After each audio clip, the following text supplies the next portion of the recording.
Dobrý deň, vítam vás pri sledovaní našho ďalšieho videa a dnes som spojila 3 najlepšie sledované, najkrajšie, najchutnejšie recepty na cuketu. A prvým bude cuketový koláč na sláno bez tuku. Takže prvé, čo urobíme, postrúhame cuketu na veľké slzičky, posolíme trošku, takto pomiešame, aby soľ sa všade dostala a to odložíme, aby ona pustila šťavu. Tak, takže vaječka sme dali 4 vaječka do misky. Pridala som tu pohánkovú múku, môžete použiť obyčajnú pšeničnú polohrubú. Dávam kvôli tomu, aby som to vyskúšala bez lepku. Pridala som syr, akýkoľvek máte, zelenú cibuľku, parmezán, trošku na chuť. Pridala som soľ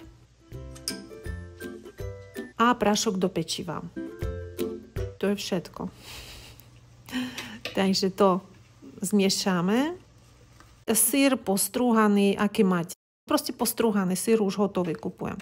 Tak teraz cuketa už pustila šťavu a jemne vytlačíme, nie úplne do sucha, ale aby to príliš cesto nebolo mokré a dlho by nám sa pieklo, či vôbec.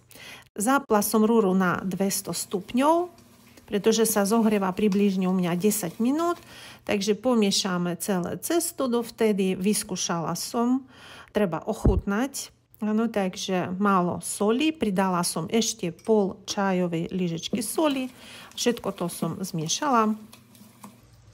Tak, no a cesto je pripravené pre istotu, aj keď je to keramická. Keramickú väčšinou veľmi dobre vychádza cesto. To strúhánko som posypala dokola, no a vyložíme naše cesto.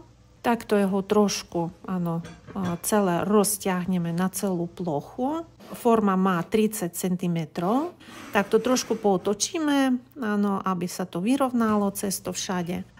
Tak a vyložíme a suchým tymiánom posypeme, to pridá veľmi dobrú chuť. No a môžeme dať vypekať približne 20 minút na 200 stupňov. No pozerajte, aké je to pekné. Tak, teraz som pridala, to už je len pre krasu, a už len na 5 minút dáme, aby sa roztopil. No pozrite, krásne, veľmi dobre to vyzerá. Otočím rovno a pozerajte, veľmi dobrá.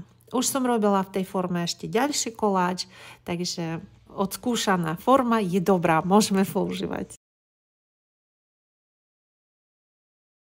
Bude cuketový nákyp. 1, 2, 3, voľa. Keby tak bolo vždy, že? Jednu cibuľu pokrajame, takú menšiu stačí. 2 mrkvičky očistíme, postrúhame na veľkom strúhadle. 1 zeler vňať zatiaľ nepoužijeme. Krajame tiež pridáme na panvicu. Vňaťku zatiaľ pokrajame a odložíme.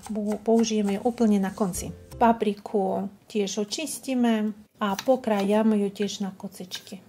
Tak a zatiaľ tiež odložíme ju do myštičky, dáme olej a všetko to krátko orestujeme. Kým sa tu restuje, my môžeme pokrajať jednu cuketu. Takú mám dosť veľkú jednu, tak pokrajame na také kocičky.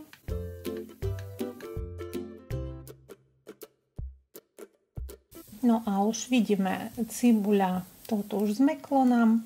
S mrkvičkou pridáme papriku, tiež trošku pridáme oleja, 1 polievkovú lyžicu, 1 cesnák tak na hrubo stačí. Áno, a porestujeme. Pridáme cuketu, znížime oheň a pridáme mletý kmín alebo rastcu, pridáme soľ. Takže cieľom, aby tá šťava, ktorá je v cukete, aby ona išla vonku. Tak, a necháme to zatiaľ na 10 minút, hej, a uvidíme. Tento krok je potrebný, takže ešte možno 5-10. Tak, a už je to celkom mäkké, vypíname a zapíname rúru. No a teraz ideme urobiť tú zalievku. Takže vaječka, soľ, tu neponáhľajme sa teraz. Pridáme múku polohrubú, bielu, Všetko to zmiešame. Vôbec urobiť zalievku do zeleninového nákypu je dosť akože zložitá vec. Aby to nebolo zbité, aby to nebolo tvrdé. Tak, aby to bolo ešte aj zdravé. Tak toto je mandľová muka, pol pohára. Tým zvyšujeme bielkovinovú časť aj sytosť, pretože to je pomerne také hladné jedlo. Pridáme mlieko, pridáme jogurt, všetko bielkovinové zvyšujeme.